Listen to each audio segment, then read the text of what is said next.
নামাজের জায়গাতে বসা থাকে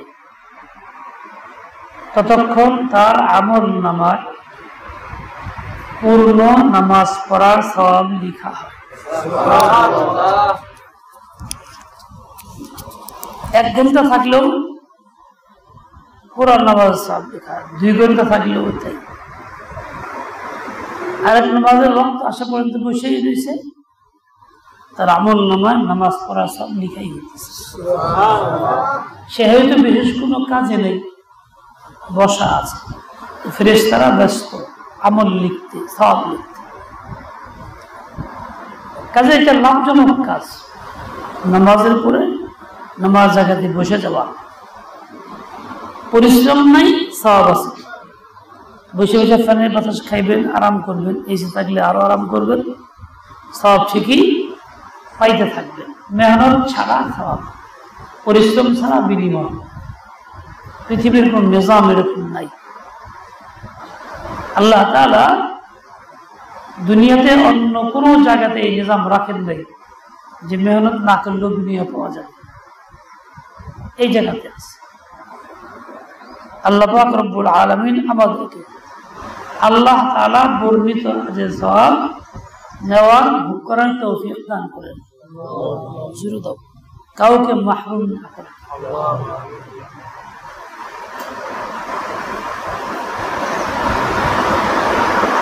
এখানে নামাজ আদায় করছে জুমার নামাজ। জুমার নামাজের পরে একটা এলান হয়েছে, যথাসম্ভব জায়গা বদলে সুন্নত পড়ার চেষ্টা করি। যেসব জায়গাতে যাওয়া হয় সব জায়গাতেই প্রায় এই এলানটা করি। জুমার দিনে শুধু না, সব দিনে ফরজ যেখানে পড়া হয় সুন্নত হুবহু সেই জায়গায় না পড়া, এটা সুন্নত তরিকা। বরং জায়গা পরিবর্তন করে সুন্নত পড়া। ওই হুবহু ফরজের জায়গায় সুন্নত পড়লে আল্লাহর নারাজ হইতেন।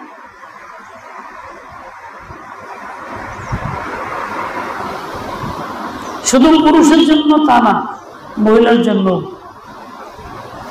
মহিলাও নিজ ঘরে যেখানে নামাজ পড়েন, সালাম ফিরে কথাবার্তা করল, ওখানে বসে এলো, তেলাওয়াত করলো, ইস্তেগফার করলো, দুরূদ করলো, কিছুই না, বসে এলো। যতক্ষণ থাকবে সেও পূর্ণ নামাজের সওয়াব পাইতে থাকবে। এই বসাটা আল্লাহর কাছে খুব পছন্দের বসা। 3টা আমলের কথা হাদিসে আসছে, যে 3টা আমল মানুষের গুনাহের কাফারা। যে 3টা আমল গুনাহের কাফারা হয় তার মধ্যে একটা হলো নামাজের পরে বসা। এটা হলো কাফারার একটা আমল। বসলে কি হবে? এই ক্ষেত্রে হযরত মাওলানা করাচি রহমতুল্লাহের ছেলে হযরত মাওলানা মাজহার সাহেবের একটা ঘটনা আমি পেশ করি। বলেন যে সফরে গেলে আব্বাজান খুব পরিচান চিন্তা করতেন, কারণ একই ছেলে, হযরত মাওলানা কাছের এক ছেলে, আর 2 ছেলে ছিল তো সময় মারা গেছে। এখানে এক ছেলের কারণে মনটা সবসময় ছেলের প্রতি দুর্বল থাকে। কোথাও গেলে চিন্তা করে সবসময় সফর থেকে আসলে পরে তাকে বলতেন, মাওলানা মাজহার এদারা যাও, আসো, চেয়ার দিয়ে নিজের চেয়ারে বসে দেন, চেয়ারে বসো। তো বসায় বলতেন, আমি কি করবো, কর্তৃপক্ষ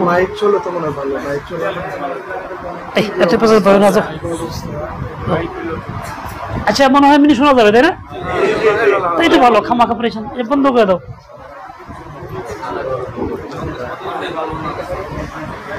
আচ্ছা, তো মাওলানা মাজহার এখানে এসে বসো, চেয়ার দিয়েছেন।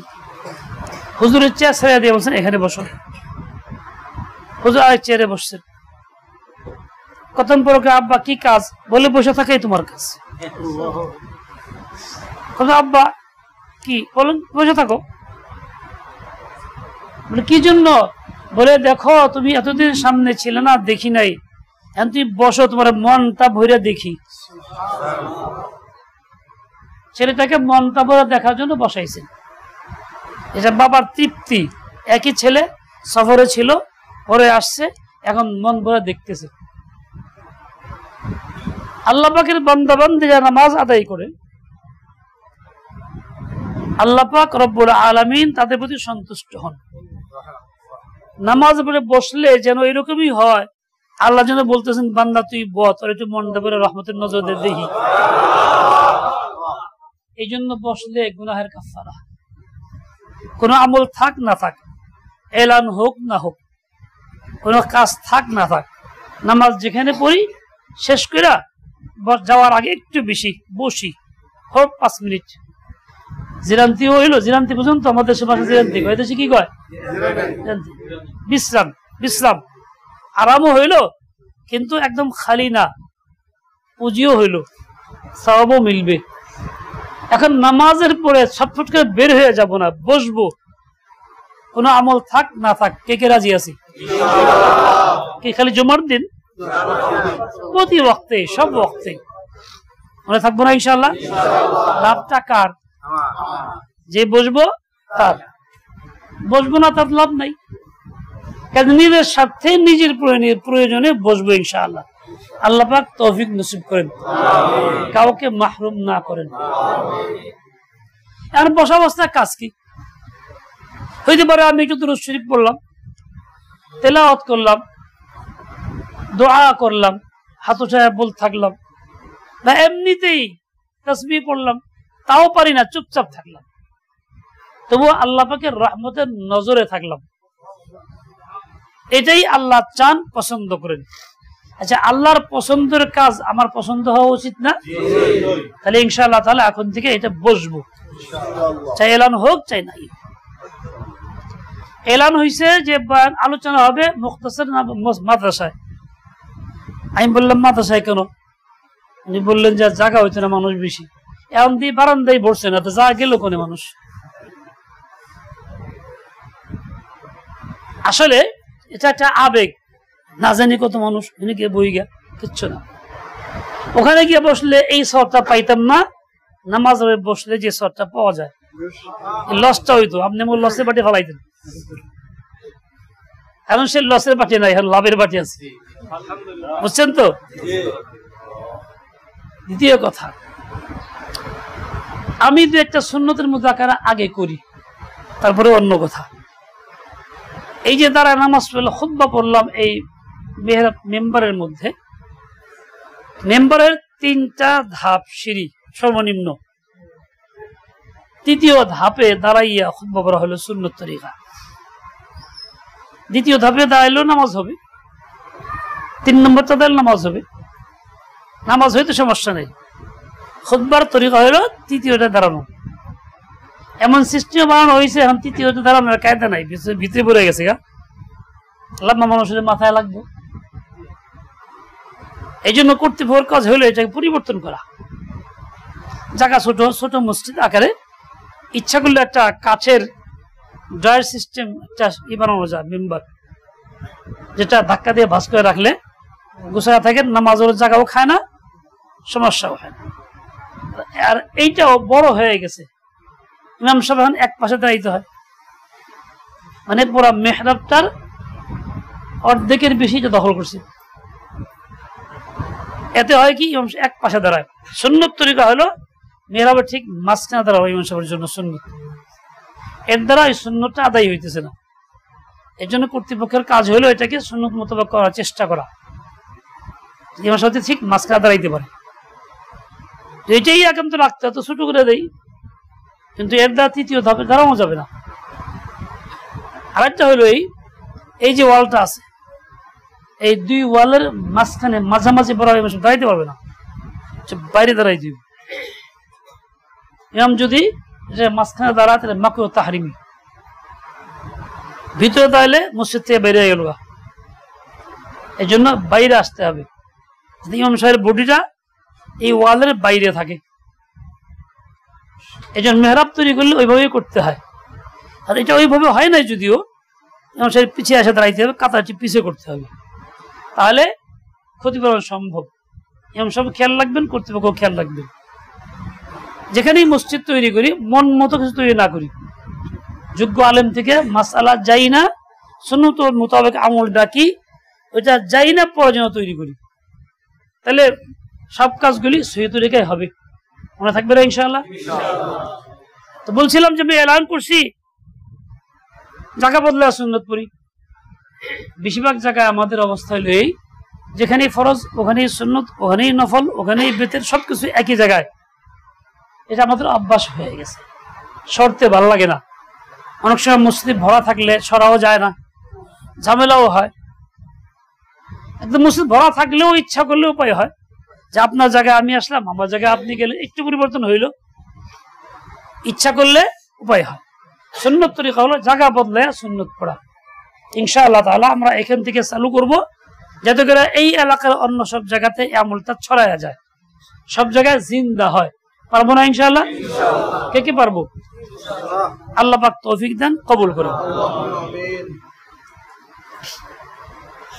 এখানে আরেকটা কাজ হয়েছে, সেটা হলো খুতবা যখন আজান শুরু হইলো তো বাক্স দেওয়া শুরু হয়েছে। অর্ধেক আসছে, আমি এসে বাক্স বন্ধ করে দিছি,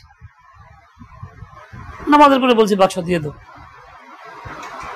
বাক্স মসজিদের প্রয়োজনে, আমাদেরও প্রয়োজনে। আমি মসজিদ দান করতে পারলাম, এটা আমার আমল নামায় কি বাড়ার সুযোগ হইল, মসজিদের কিছু কাজও এর দ্বারা হইল। কখন দিব?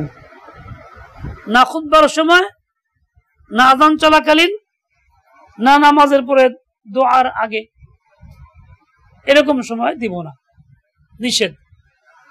সালাম ফেরানোর পরে সুন্নতে মুআক্কাদা থাকলে ওই সুন্নতে মুআক্কাদা বাদ দিয়ে মাঝখানে দেরি করা, বাক্স চাওয়া নিষেধ।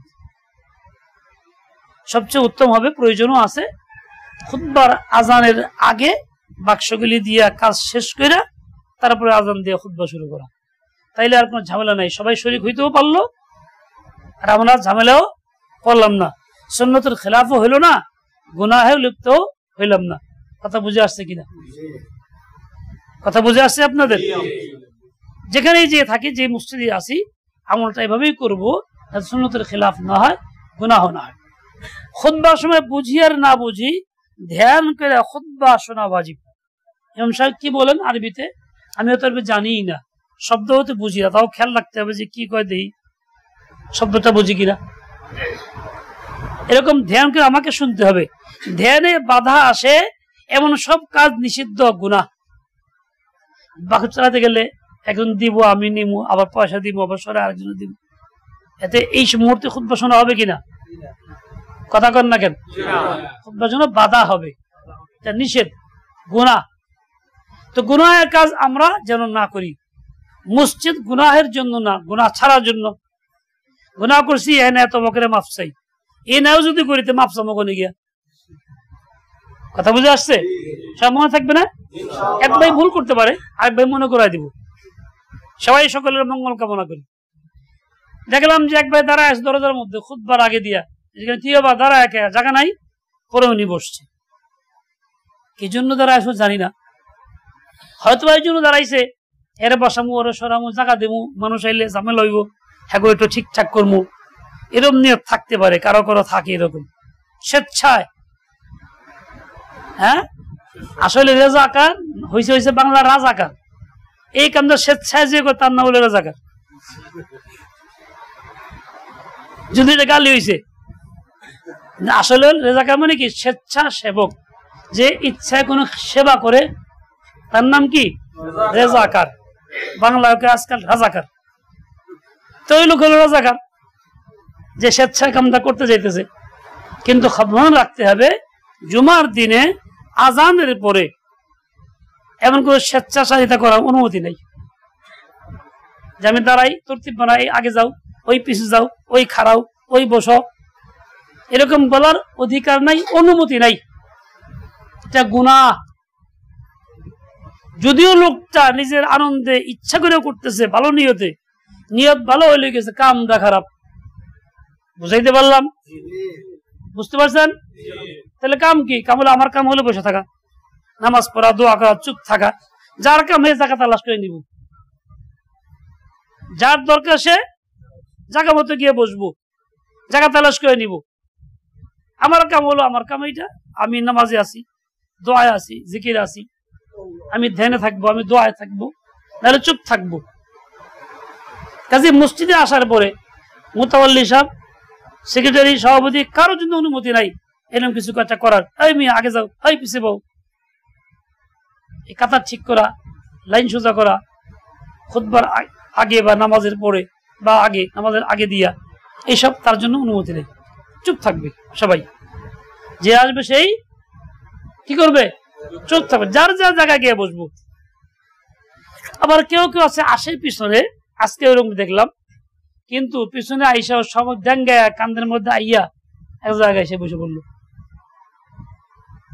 আপনি পিছনে আসছেন, আপনার হক পিছনে, জায়গা পিছনে, আপনি সামনে এরে ডাঙ্গা ও ডাঙ্গা দুজনের মাঝখান দিয়ে আইতেছেন, এটা অনুমতি নেই। দুইজন ব্যক্তির কাদের মাঝখান দিয়ে পার হয়ে ডিঙ্গা যাওয়া নিষেধ। কাজে আপনি আসবেন, সামনে যা দখল করার জন্য অনুমতি নেই, পিছনেই বসবেন। যে আগে আসে তার আগের হক, পিছিয়ে আসছে না পিছের হক। এর মধ্যে ওর কেউ আছে একটু অতি সম্মান দেখায়, অমুক সাহেব আসছে, এই খারাপ জায়গা দে, এই তোমার সরে যাও। চেয়ারম্যান সাহেব বা অমুক সাহেব আসছে, তার জায়গা দেওয়ার লেগে যা করে একজনকে সরাইয়া আগে পিছু করে জায়গা দেয়, এটা জুমার দিনে এটা জায়েজ নাই। ডিসি আইলেও না, প্রধানমন্ত্রী আইলেও না। আপনারা দেখছেন কয়েক বছর আগে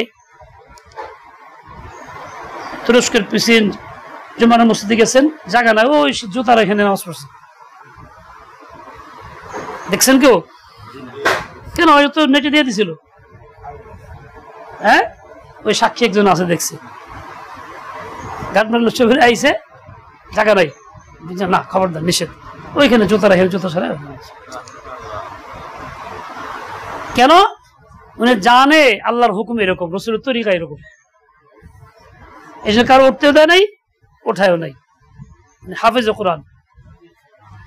আর আমরা অনেক কি করতাম, লোক সব উঠায় দিয়া খেদায় খেদায় দিয়া তারা আগায় লইয়া, এটা জায়েজ নেই, নিষেধ। বুঝাইতে পারলাম? এই জন্য খুব সতর্কতার সাথে আমল। জুমার দিনে অত্যন্ত চুপচাপ নীরব, শুধু আল্লাহমুখী, অন্য কোনো কাজ নেই। আর না হলে যিনি করতে যাব তার আমল নামা খতম। করতে গেলাম ভালো, হয়ে গেল মন্দ। এনে ছেলেরা স্লোগান দিচ্ছে কি, আমাদের ছাত্ররা, চাইতে গেলাম অধিকার, হয়ে গেলাম রাজাকার, এইরকম হয়েছে আর কি। কইতে গেলাম ভালো, হয়ে গেল মন্দ। এই জন্য ভাই, নিজের আমল আগে, নিজের ইসলাম আগে। এই যে আমি কাজটা করবো, এরা সরাই ওরা সরাইতেছি, আমার ইসলাম খবর নাই, আরেকজনের চিন্তা করতেছি, এটা আমার একটা রোগ। আমি বরত্ব প্রকাশ করতেছি, এই মাতব্বর, এই প্রধান মেয়ে আমি সাজাইতেছি, আমার অর্ডারে চলে সব, যেটা মারাত্মক রোগ, আত্মার রোগ। এই রোগ মানুষকে জাহান্নামে নেয়। এটা বরত্ব, অহংকার না, এটা না। হ্যাঁ, যিনি সকলের পক্ষে দায়িত্বপ্রাপ্ত, তার কাজ, তোমার কাজ হলো এইটা, সবাই দায়িত্ব তারা দিছে, বেতন দেওয়া রাখুক বা নাই রাখুক, সেটা ভিন্ন কথা। এছাড়া এরকম না, তারা অনুমতি নেই। খুব খেয়াল রাখবো। আল্লাহ পাক সবাইকে সহি বুঝ দেন, আমলের তৌফিক দান করেন। হাদিসে পাকের মধ্যে আসছে, রাসূল আকরাম সাল্লাল্লাহু আলাইহি ওয়াসাল্লাম বলেন, আয-যুলমু যুলুমাতুন ইয়াউমাল কিয়ামাহ। জুলুম কিয়ামতের দিন অনেক অন্ধকারে পরিণত হবে। জুলুম একটা, অন্ধকার অনেকটি। জুলুম মানে অন্যায়, অবিচার। ওয়াজু শাইই ফি গায়রি মাহাল্লিহি শব্দের অর্থ, যার সঙ্গে যে আচরণটা হওয়া চাই না সেটাই করা হইলো জুলুম। বাপকে সম্মান করা উচিত, বাবার কয় বেটা আয় তুই এদিকে, এটা বাবার আচরণ না, এটা জুলুম। আজকাল ছেলেমেয়েদের বেশি আদর করে, ছোট বাচ্চাদের সবাই আদর, আদর আর আদর। ছোট বাচ্চা যাই কয়, মুরব্বী, মুরব্বী কইছে করে দেন, হ্যাঁ কয় মুরব্বী। ছোট বাচ্চা মুরব্বী কবে হইল? হ্যাঁ কিছুই বুঝে না, পেশাব করে পানি লাও শিখে নাই, হ্যাঁ বলে মুরব্বী কয় কিনা গ্রামগঞ্জে, এটা জুলুম, তা অন্যায়। ওই বাচ্চা মুরব্বী না, ও কিছুই জানে না, ওর কথা আমাকে চলা যাবে না, বরং আমি আমার আদর্শ প্রতিষ্ঠিত করব, ওরে আমার কথা চালাবো। যে বেজায় কইতেছি মুরব্বী অপরাধ। বাবাকে সম্মান দিয়ে আসেন বসেন বলবো, ছেলেরা বাবাকে বলে আয় তুই দে করে দে, আয়স না কত তোর লেগে বই রয়েছি, বাপেও খুব খুশি। জুলুম, অন্যায়, গুনাহ। বলতো না এরকম না, বাবা এরকম বলে না, খবরদার বলতে আসেন, আসেন না কেন, তুমি এরকম না বলে কথা শুনবো না আমি, খবরদার শিখাইতে হবে। এরকম স্ত্রী স্বামীকে নাম ধরে রাখে, অমুক এদিকে আসো করে দাও, তোমার কইছি কাজটা করো নাই, জুলুম, অন্যায়, আর অসম্মান করা হইতেছে। মানুষ এই অসম্মানজনক কাজটাকে মনে করে ভালোবাসা। গোলামি এমন ভাবে ঢুকছে ভিতরে, গোলামি এমন ভাবে ঢুকছে, খায়েশাতের গোলামি, সব যা করবে এটাই ঠিক। আমারও তার সম্পর্ক, খায়েশাতের সম্পর্ক, হেরে ছাড়া বাঁচি না। এক সময় কইতো অমুক অমুক তোমার ছাড়া বাঁচি না, আর এক সময় যখন এই আপদ করলে কি কয়, অমুক অমুক তোমারে দেহিলে বাঁচি না, না দেহিলে বাঁচি। সময় পরিবর্তন হয়, এটাও জুলুম না, সম্মানিত বলতে হবে, কারণ সে অধীনস্থ, স্বামী উপরস্থ। আর রিজালু কাওয়ামুনা আলান নাস আলান নিসাই, এজন্য সকলকে তরতিব আছে, তরতিবের খেলাফ করা জুলুম। ছোট জুলুম আছে, বড় আছে। জামাতে আমি পড়ছি স্বাভাবিক নিয়মে, পকেট উপরে আছে, হাতার জায়গায় হাত আছে, কিন্তু উল্টায় দেয় ওই পিঠ উপরে আনে, কবিরা গুনাহ হবে না, এটাও জুলুম, ব্যবহারটা সঠিক হয় নাই। এমনি কষ্ট খারাপ লাগবো না, ইমাম সাহেব যদি আমার উল্টা গায়ে নামাজ পড়া শুরু করে দেয়, তাহলে এই সময় কত মানুষ আপত্তি করবো, লোকমত ব্যক্তি ইমাম সাহেব এটা কি করছেন এরকম করে, কি মাথা খারাপ হয়ে গেছে নাকি আজকে আবার, না বললো রাগারে করে আইসুন, কত কথা শুরু হইব, হেসুম খুব খারাপ মনে হবে, নিজে করলে খারাপ মনে হইতো না নাকি? এটাও জুলুম, ছোট জুলুম। আর যদি উল্টো অত তো কথাই নাই। আল্লাহ তাআলা হেদায়েত দেন, সহি বুঝ দেন সবাইকে। আমরা জুলুম বলতে শুধু বুঝি অন্যের প্রতি অবিচার করা, হকদারের হক না দেওয়া, শুধু একটাকে বুঝি। আসলে শুধু এই এক শ্রেণীর কাজের নাম জুলুম না। তারপরও যেটা বুঝি সেটাও বাস্তবে পরিণত করি না, বরং অন্যদের প্রতি অবিচার খুব বেশি করতে থাকি। যে যে কাজের হক না, আহাল না, তার সাথে সেই আচরণ করি, ওই কাজটা তার দ্বারা করি বা করাই, জুলুম শুরু করে দিই, যা কল্পনাতীত। কোন মেয়ে তার বাবার বাড়িতে পাকশাক করে খায় নাই, পাকাইতে অভ্যস্ত না। বিয়ে শাদীর পরে শ্বশুর বাড়িতে আসছে মাত্র, সবাই মিলে তারে পাকের চাপ দিয়ে দিছি, সকালবেলা এতগুলি থাল বাসন দিয়েছি, তো ধুয়ে আনো, পাকাইতে যাও। সে মেসো জ্বালানো যায় না, সে ওই তোর পানি কতটুকু দিল ভাতে হেজাও সে জানে না, দরকার পানি 3-4 আঙ্গুলে দিছে, এক হাত জ্বালাইতে আছে, খবর নাই। বলে এই অবস্থায় এই মেয়েটা জুলুম চলতেছে, এর জন্য এটা করা জায়েজ নেই, করানো জায়েজ নেই। তাহলে কি করে খাইব? বেটিটা আনছি কি হুদায় বয়া খাওয়ানোর লেগা? আসলে হুদায় বয়া খাওয়ানোর লেগে আনছি, এটাই শরীয়তের হুকুম। হেরা আনছি হুদায় বয়া খাওয়ানোর লেগা, আমার ইমান রক্ষার লেগা, গুনার থেকে বাঁচার লেগা, বাচ্চা কাচ্চা পালার লেগা, এই কামের লেগা আনছি। পাক করে খাওয়াইবো, সংসার সাফ করবো, বেন্ডেলি করবো, এজন্য আনি নাই, শরীয়তের জন্য দেয়নি আমার। সে করে ভিন্ন কথা, নিজের থেকে করলে আলহামদুলিল্লাহ সওয়াব পাবে, কিন্তু আমি তারে চাপ দিয়ে করাইতে পারবো না। ওদের সংসারের ঝগড়া জাতি, শ্বশুর শাশুড়ি কিলাকিলি, এই যে লাগে। হ্যাঁ কিচ্ছু করা যায় না, কিছু জানে না, কিছু করে না, এবার দিয়ে কি হইব? হ্যাঁ বউ আনছে বাড়িতে কামের লিগা, সংসার উন্নতি করার লিগা, মানে বউ আনছেই কামের লিগা, কামের লিগা তো বান দিয়ে আনো, বউকে চাকর আনো, টিয়া দিয়ে মানুষ রাখো, কামের টাকা এত। আর যত অঘটন, যত ঝামেলা, যত চালাক ছাড়া খারা, সবকিছুর মূল হইলে এগুলি। এইসব ঝামেলা বাড়তি আছে, বাড়তি আছে, বাড়তি আছে, অথচ পাক্কা মুসল্লি, ইমাম সাহেব, মুসল্লি সাহেব, দাই সাহেব, পীর সাহেবের মুরিদ, মুখ খাঙ্কা যায়, সবকিছু করে, বাড়িতে জুলুমের শেষ।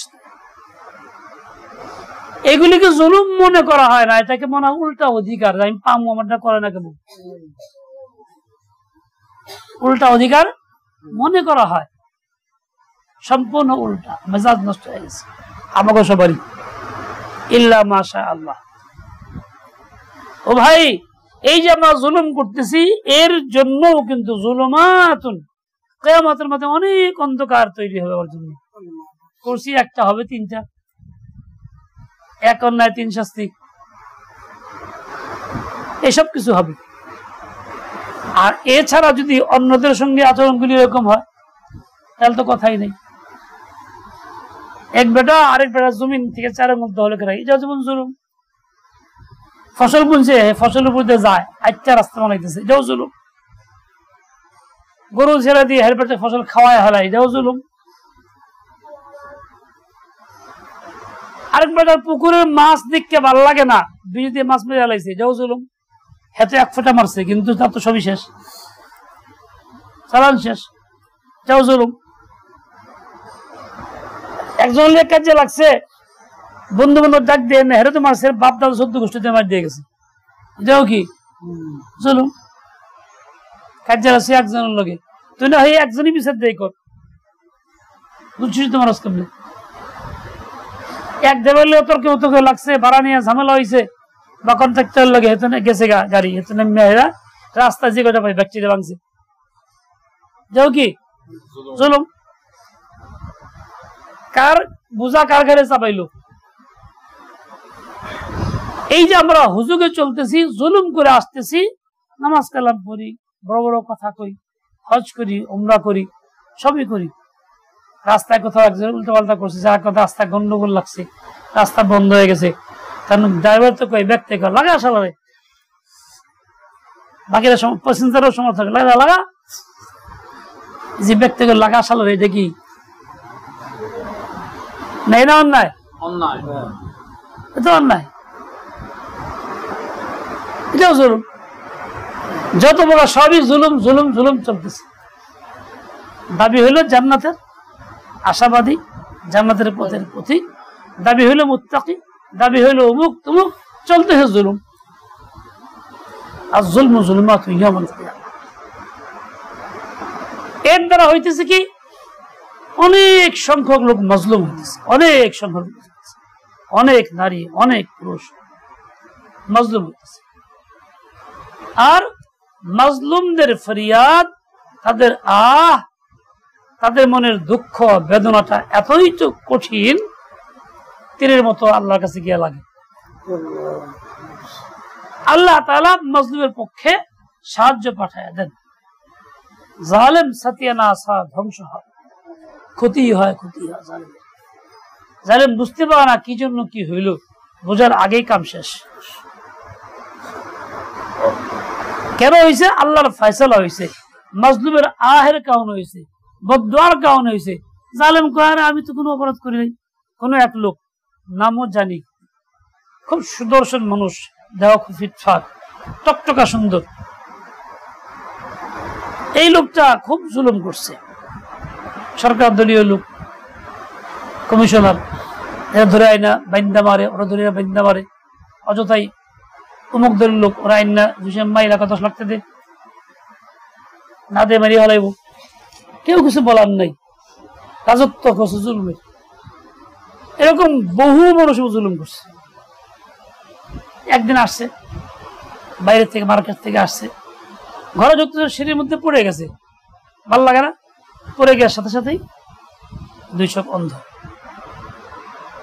একদম ভালো দিব্যি মানুষ, 200, কোনো ক্ষমতা নেই, সর্বাঙ্গ ঠিক আছে, তারা হাসপাতালে নিয়ে গেছে, কিলিয়ে বললো সব ঠিক, চোখ দুটো নেই, নাই মানে কি চোখ উঠতে যায় নাই, উপরে পড়ে নেই, চোখ জায়গা মতো আছে, পাওয়ারলেস, চোখে পাওয়ার খতম হয়ে গেছে। কত চিকিৎসা করে, কত মানুষের কাছে যায়, কত দোয়া চায়, আমার কাছে দোয়া চাইছে সে লোকটা, আমারও নিয়েছিল তার বাড়িতে কোন মাধ্যম দিয়ে, কানে কানে জেনে সেই কয় হুজুর মানুষে কয় দোয়া কুল কিল চোখ ভালো কিল লিগা হুজুর মুখে 10 লাখ টাকা নিছে, উমুকে যে মারছে হেডি কি দোয়া করলে খালি। আল্লামা আহমদ শফির কাছেও গেছিল দোয়া চাইতে, সেটা হাঁটা যাইতে, দোয়া চাইতে, কাম তো হয় নাই, কাম কিনলে গেব, চাবি তো আরেক জায়গায়, চাবি তো আহমদ শফির হাতে না, চাবি কোন জায়গায়, মাজলুমের হাতে। মাজলুমের টাকা পয়সা দিয়া মাপ চাপ চাই যদি কয় বাবা রে আমার লিয়ে দোয়া কর, তাইলে আশা করা যায় যে তাছাড়া তো রইব না। হ্যাঁ মাজলুমও না কইরা হ্যাঁ হেনে যায় ওনে যায়, দোয়া করে টাকা পয়সা খরচ করে হাসপাতালে যা আমি এই করছি সেই করছি, জনসমাজ কি জনকল্যাণ কাজ করতেছি, সমাজ সেবক আমি মুখ প্রচার প্রসার খুব করতে যাই, সব দানও করে, মানুষের দান করতে অসুবিধা নেই। 10 লাখ টাকা একজন মেরে নিছে, হ্যান থেকে 1 লাখ টাকা দিলেই সমস্যা কি, 9 লাখ তো আছে। আর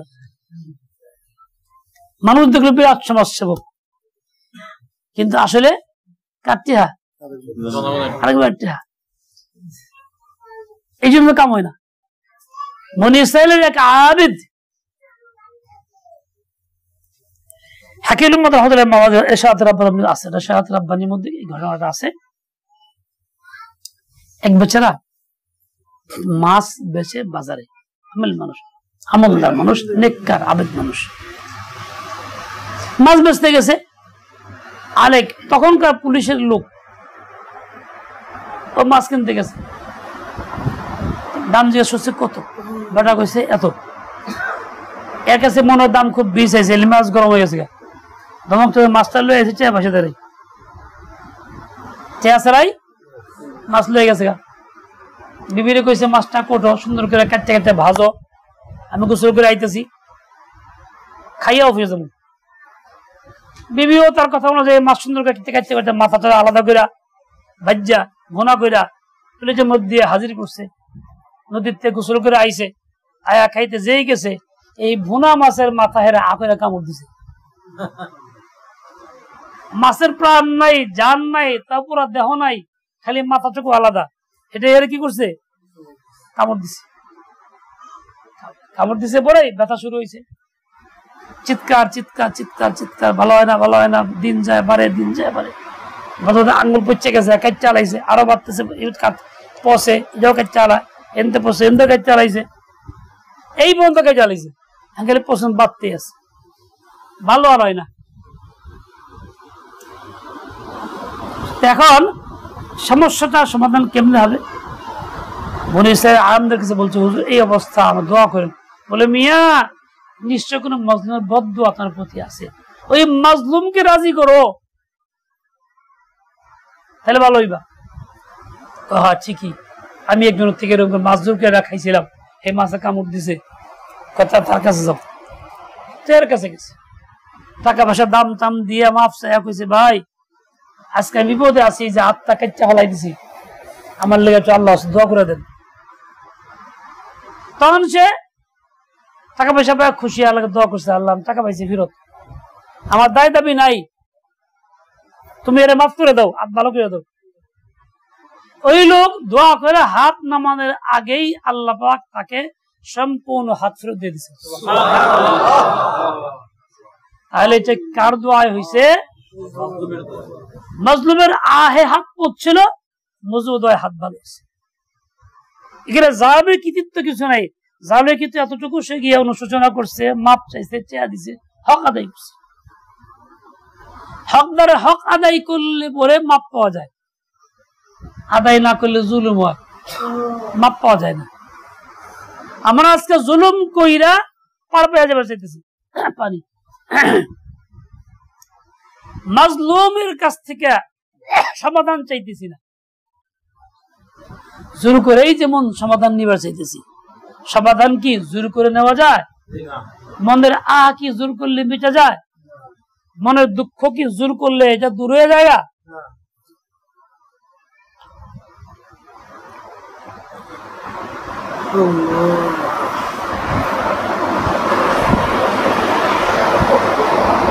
اتق دعوة المظلوم فإنه ليس بينها وبين الله حجاب।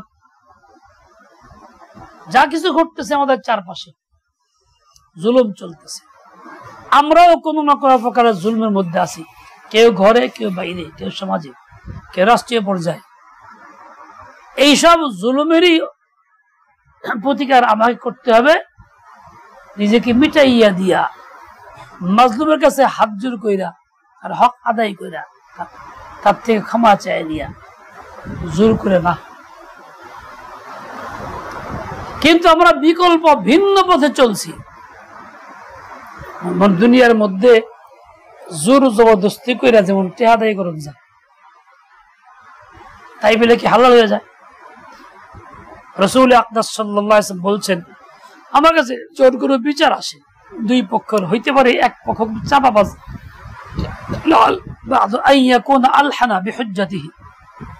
খুব চাপাবাজ, হ্যাঁ কথাবার্তা কয়ে একেবারে সাজায় গুছায়া চাবারি দিয়ে হেদা কি করে লাইছে, প্রমাণ করে লাইছে। হইতে পারে মানুষ হিসেবে তার পক্ষে ফয়সালা দিয়ে দিলাম, এরকম যদি দেও তো তার জন্য সেটা হালাল না হারাম, রাসূলুল্লাহ বলে গেছে।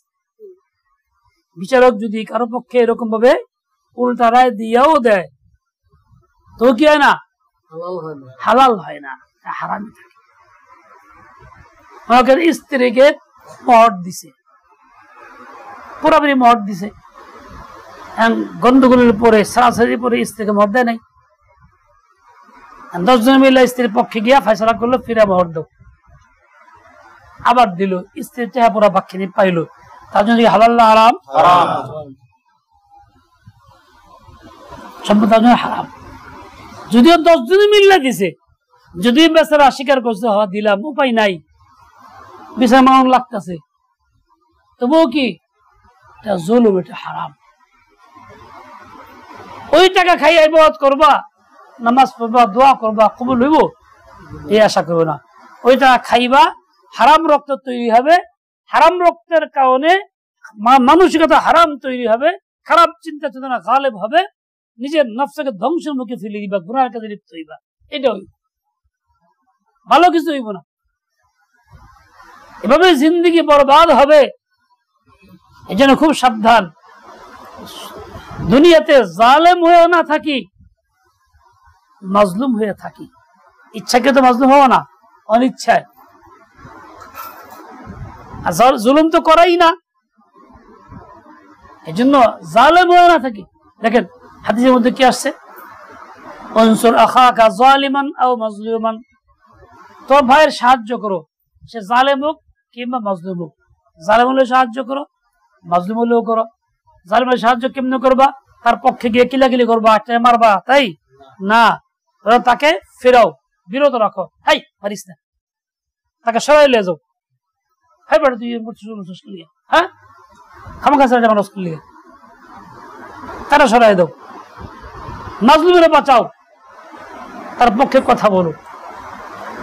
আমার দেশের অবস্থা হলো মাজলুমের পক্ষে কথা বলি না, বলি তো জালেমের পক্ষে বলি। প্রভাবশালী চেয়ে আছে, রিক্সাওয়ালা জুলুম করাই, সে ভাড়া চাইছে, কিন্তু যে ছিল আরোহী সে প্রভাবশালী চেয়ে পয়সাওয়ালা, হ্যাঁ তুই 20 তারিখে, এই নিয়ে তর্ক বিতর্ক। এক পর্যায়ে দেখা গেছে সে টাকাও কম দিছে, আবার থাপ্পড় লাগাই দিছে। 200 জন জমা রিক্সাওয়ালা খামাখা ঝামেলা করিস কিছু নেই, চিনস তুই। উল্টা হারে কি করলো, মাজলুমের উল্টা জুলুম করলো, যার পক্ষে তাকে বাড়াই দিল। এই তোর বেটা এরকম ঠিক হয় নাই, উল্টা উচিত ছিল কি আর ভাড়াটা রেজ্জুল্লাহ দাও, মিয়া তুমি টাকা দাও, টাকা কম দিছো গে, আর মারো মিয়া। কিন্তু তা কই না, কার পক্ষে যাই, জালেমের পক্ষে যাই। কাজে ইমান কতদূর পাওয়া থাকবো, আর কতটুকু আল্লাহ তাআলা গ্রহণযোগ্য হইতে পারবো, দোয়া কত কবুল হবে। এভাবেই চলছে আমাদের জিন্দেগি, কোথা কই চলে গেছি। ইত্তাকি দাওয়াতাল মাজলুম ফাইন্নাহু লাইসা বাইনাহা ওয়া বাইনাল্লাহি হিজাব। এটা কেন বলা হয়েছে? তুমি এমন ভাবে চলো, এত সাবধানে তুমি জালেমের পথে না যাও, জুলমের পথে না যাও, তোমাদের আদনা জুলম না হোক কারো প্রতি, তুমি যেন সব থেকে মুক্ত থাকো। এই জন্য সতর্কবাণী, ইত্তাকি দাওয়াতাল মাজলুম। বাংলাদেশে আমাদের ছেলেপেলেরাই, স্কুল কলেজ ছাত্ররা ন্যায্য দাবি নিয়ে, রাষ্ট্রীয়ভাবে একটা ন্যায্য দাবি নিয়ে সরকার প্রধানের কাছে,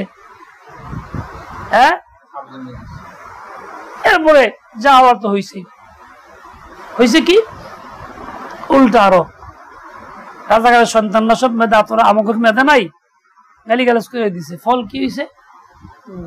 এরা আরো বেশি ব্যতীত হয়েছে, ক্ষিপছে, বিগড়ে গেছে, পরিস্থিতি খারাপ হয়েছে। এটা ন্যায্য দাবি নিয়ে গেছিল, দায়ী পূরণ করার তরিকা ছিল, ইচ্ছা করলে পূরণ করা যাইতো, করলে তো হয়ে যেত। ঠিক আছে বাবা, তোরা আইসস, আজ তোর পাবি, যা এখন থেকে দিয়ে দিব, তাইলে তোর ঝামেলা নাই। কাজে জুলমের প্রক্রিয়া যেই বাড়ছে, তাতে মাজলুম কি শান্ত হয়েছে না আরো বাড়ছে? আরো বাড়ছে। ফল কি হয়েছে? বিশৃঙ্খলা হয়েছে। ফল কি হয়েছে? জান প্রাণ গেছে। এই জানগুলি গেল, এটা কি ন্যায্য, ন্যায়সঙ্গত? এটা জুলুম, জনগণের প্রতি অবিচারে জুলুম, নির্বিচারে গুলি বর্ষণ, ছোট শিশু বাচ্চা মারা গেছে, জুতলা থেকে মারা গেছে। তার মানে কি গুলি চালানো হয়েছে এলোপাথারি। এটা কোন বিচারাধীন কাজ না, সুষ্ঠু বিগ্রহের কাজ না, জনগণের প্রতি এটা কিনা আন্তরিকতা না, তাদের প্রতি সুরক্ষা না, সুবিচার না। কাজে এরকম জুলুমের পক্ষে যে চুপচাপ থাকবো, সেও জালেম। আর এই মাজলুমদের পক্ষে যে কথা বলবে, সে বেঁচে যাবে, কারণ সে তো মাজলুমের পক্ষে আছে। এই যে লোকগুলি যারা মারা গেছে, কতগুলি প্রাণ মারা গেছে, গেল সরকারি হিসাবে 150, বেসরকারি ভাবে 200-র উপরে। এক দুটা লোক তো না, এই লোকগুলি মারা গেল। এদের প্রত্যেকের জন্য আমাদের দোয়া করা দরকার, এদের মাতা পিতার জন্য, ভাই ব্রাদারদের জন্য। আল্লাহ তাদেরকে একটা উত্তম বিনিময় দান করুক, এদেরকে আল্লাহ মাফ করুক। এবং যারা আহত হইয়া হাসপাতালে ভর্তি, চিকিৎসাধীন আছে, তাদের জন্য দোয়া করা, তাদেরকে আল্লাহ দ্রুত সুস্থ করে দিক, দেশকে আল্লাহ শান্ত করে দিক। আল্লাহ জালেমকেও জুলুম থেকে বিরত রাখুক, মাজলুমকে আল্লাহ সাহায্য করুক। আমাদের পাওনা পাওয়া যাক। আমাদের সকলের দোয়া করা দরকার এবং সবসময় মাজলুমের পক্ষে কথা বলা দরকার, তাদের পক্ষে থাকা দরকার। তো এই যে একদম নিজের জীবন থেকে নিয়ে শুরু করে সর্বস্তরে জুলুম আছে। প্রথম কাজ হলো ইসলাম, যে আমি জুলুম কারো প্রতি করবো না, ইচ্ছা অনিচ্ছা জুলুম আমার দ্বারা কারো প্রতি না হয়। সে আমার পড়োশী হোক, আমার ভাই হোক, আমার স্ত্রী হোক, আমার ছেলে হোক, আমার মেয়ে হোক, গ্রামের কেউ হোক, পর্যায়ক্রমে কারো প্রতি আমার দ্বারা জুলুম না হয়। আমি জুলুম থেকে বাঁচবো, আমি দুনিয়া থেকে জালেম হয়ে যেতে চাই না, মাজলুমের পক্ষে থেকে যেতে চাই। পারবো না ইনশাআল্লাহ? কে কে পারবো? জুলুম করবো না ইচ্ছা কি? হাত নামাই, আল্লাহ পাক তৌফিক দান করেন। দেখেন, জুলুম জীবজন্তুর প্রতিও হয়, জীবজন্তুর প্রতিও জুলুম হয়, শুধু মানুষের প্রতি না। বিড়াল বাচ্চা দিছে ঘরের ভিতরে, কোথাও কোন জায়গা থাকা বানা স্বাধীন মতো, পোলা মানে ডরায়, লেগে মেরালায়, পিঠে মারে, জুলুম। মা বিড়াল হয়তো বা মুরগি বাচ্চা খেয়া লাইছে, ডিম খেয়া লাইছে, যে জিদ্দে অবুজ শিশু বাচ্চাগুলি মেরালায় চোখ ফোটার আগেই, যে কি জুলুম না?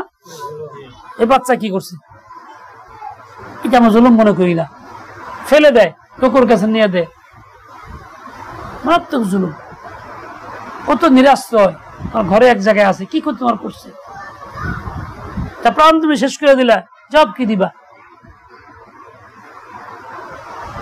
হতওয়ালা আবাউল হক সাহেব রহমতুল্লাহ আলাইহি ওযু করতে বসছেন, পানি নিয়া বদনা নিয়া হাতে পানি ফেলে সরে আরেক জায়গায় বসছে। এই জায়গায় বদনা আরেক জায়গায় গেছে, এই বদনা আরেক, 3 জায়গা বদলায় গেছে। হুজুর বাবার এরকম করছেন কেন? কমিয়া ওযু করতে হাতে পানি দিয়েছে, নিচ দিয়ে পিঁপড়ার লাইন চলতেছে, পানি দিলে ওদের লাইন যাবে ছত্রভঙ্গ হয়ে জায়গা, ওদের প্রতি জুলুম হয়। একাধারে এক লাইনে চলে, সংঘবদ্ধ হইয়া বিচ্ছিন্ন করা হবে। সরে এক জায়গায় বসি, হেন পিঁপড়ার লাইন, জায়গা বদলা 3য় জায়গা হেন পিঁপড়ার লাইন। এই জন্য 4র্থ জায়গায় উজু করলাম, যাতে করে আমার জুলুম না হয়, ওদেরকে আমি সংঘবদ্ধ দূর না করে দেই, বিচ্ছিন্ন করে না দেই। এই জন্য আমি এরকম গিয়ে বসি। এই হলো আল্লাহর বান্দাদের ইনসাফ মাখলুকের প্রতি, মাখলুকের আদানা পিঁপড়া এর প্রতি ইনসাফ। হযরত ঈসা মাসিউল্লাহ খান রাহমাতুল্লাহ আলাইহি সারা রাত বসা, সকালবেলা চোখ লাল বসে, কি ব্যাপার হবে, ঘুমান নাই না কিল্লিগা, নামাজ পড়ে গিয়া শুইতে গেছি, বিছনার ঠিক মাঝখানে বিড়াল শুয়ে ঘুমাইতেছে, আরামসে ঘুমাইতেছে, নাক দিয়ে ঘুমাইতেছে। তোমরা বললো আমি কত জিকির করি, ধাক্কা দিয়ে ঘুম ভাঙ্গা মতো জুলুম হইব, কষ্ট হইব, তা আমি জিকির করতেছি, কতদিন পর দিয়ে ঘুমাই দিয়েছে, ঘুম ভাঙ্গে না, আবার জিকির করতেছি, আবার দিয়ে হে রবি, সারা রাত কাটছি, ওর ঘুম আর ভাঙলই না, ওর ওঠাই দেয় নেই, কাজে কষ্ট হয়েছে। এরকম এহতেমাম করছেন, এই বিড়ালের বাচ্চার প্রতি এইটুকু জুলুম না হয়, কল্পনা করা যায়? কল্পনা করা যায়? কল্পনা করা যায়? আল্লাহু আকবার। আমাদের আকামের তরিকা ছিল এইটা। আর আমরা মানুষের প্রতি করে জুলুম অবিচার, যা ইচ্ছা তাই, মারধর কি লাগিলি, মারামারি কি লাগিলি, যা ইচ্ছা, হক নষ্ট পয়সা নিয়ে যাওয়া, অসম্ভব কর্মকাণ্ড। আর বর্তমান অবস্থা হইল এটাই, গ্রামে চন্নি মাগি গলা বড়, মিথ্যার মিথ্যা বলে আর বুলিটা বড়, জুলুম করে আওয়াজটাও বড়, অন্যায় করেও কি প্রচার প্রসার বেশি, ধমক টমক বেশি। বর্তমান চলছে এরকম, আরেক প্রকারের জুলুম। ভাইরা আমার, আমি নিয়ত করছি, আপনিও নিয়ত করেন যে আমার দ্বারা কারো প্রতি কোনো অবস্থাতেই জুলুম না হয়। আমি সবাইকে নিরাপদে রাখতে চাই, আমার থেকে সবাই নিরাপদে থাকুক। হাদিসে পাকে আসছে, মুমিন কাকে বলে? মান আমিনাহুন নাসু আলা দিমাইহিম ওয়া আমওয়ালিহিম। মুমিন তাকে বলবে, সেই মাত্র মুমিন তাকেই বলা যায় যার থেকে মানুষের জানমাল নিরাপদে থাকে। এই বৈশিষ্ট্য যার মধ্যে নাই তাকে মুমিন বলা যায় না। দাবি তো করি মুমিনের, কিন্তু বাকিটুকু আমার মধ্যে বাস্তবে আছে কিনা খেয়াল করি। আল্লাহ পাক তৌফিক দিয়ে দেন। ওয়া সাল্লাল্লাহু তাআলা আলা নবিয়িল উম্মি ওয়া আলা আলিহি ওয়া আসহাবিহি ওয়া বারাকা ওয়াসাল্লাম। আলহামদুলিল্লাহি রাব্বিল আলামিন ওয়াস সালাতু ওয়াস সালামু আলা সাইয়্যিদিল মুরসালিন মুহাম্মাদিন ওয়া আলা আলিহি ওয়া আসহাবিহি আজমাইন। আল্লাহ আমাদের সবাইকে মাফ করে দেন, আমলনামা সাফ করে দেন, আমাদের সবাইকে আপনার খাঁটি বান্দাবান্দি বানায় দেন, সারা দেশ থেকে জুলুম অত্যাচার হটায় দেন, জালেমদেরকে নিবৃত করেন, মাজলুমের সাহায্য করেন। হে আল্লাহ, দুনিয়ার নিয়মে আমাদের ছেলে সন্তানরা তাদের কোঠা আন্দোলনে শরীক হইয়া দাবি কইরা যেভাবে তারা মাজলুম হয়েছে, নির্যাতিত হয়েছে, হে আল্লাহ তাদের এই নির্যাতনের প্রতিকার আপনি দান করেন, এদেরকে উত্তম বিনিময় দিয়ে দেন। হে আল্লাহ মেহরবানি করে সারা দেশে সুখ শান্তির ফয়সালা করে দেন, মৃতদেরকে মাফ করে দেন, জীবদেরকে আহতদেরকে দ্রুত সুস্থ করে দেন। হে আল্লাহ সবাইকে হেদায়েত দেন, তাকওয়ার জিন্দেগি দান করেন। দুনিয়ার সামান্য একটা দাবি নিয়ে তারা যেভাবে আগায় গেছে, যে হিম্মত তারা দেখাইছে, জান দিয়ে ফেলতে পরোয়া করে নাই, আল্লাহ আপনি এদের ভিতরে দ্বীনের তরফ পয়দা করে দেন, দ্বীনের সহি বুঝ দিয়ে দেন, দ্বীনের জন্য এরকম জান মাল দেওয়ার তৌফিক দান করেন। সামান্য মেহনত করে তারা যেভাবে হে আল্লাহ কুরবানি দেখাইছে, এলা আমরা দ্বীনের জন্য দেখাইতে পারি নাই, আপনার নবীর তরিকার দেখাইতে পারি নাই, কতই না ভুলের মধ্যে আছি। আমাদের হিম্মত বাড়ায় দেন, আমাদের শক্তি সাহায্য যোগায় দেন, আমাদের মওলা তৌফিক নসিব করেন। ইয়া আল্লাহ, আমাদের কাউকে মাহরুম করবেন না, কাউকে বঞ্চিত করবেন না। সকলের নেক দোয়া কবুল করেন, নেক বাসনা কবুল করেন। যার যা দরকার তা তাকে দিয়ে দেন। ইয়া আল্লাহ, কাউকে মাহরুম করবেন না, কাউকে বঞ্চিত করবেন না। ইয়া আল্লাহ, ঋণীকে ঋণ মুক্ত করে দেন, ঋণীকে ঋণ মুক্ত করে দেন, অসুস্থকে সুস্থ করে দেন। মুফতি হাবিবুর রহমান সব অসুস্থ, আমি নিজে অসুস্থ, আরো যারা অসুস্থ সবাইকে সুস্থ করে দেন। ইয়া আল্লাহ, আফিয়াকে ইয়া আল্লাহ কামটা দুরুস্ত করে দেন। ইয়া আল্লাহ।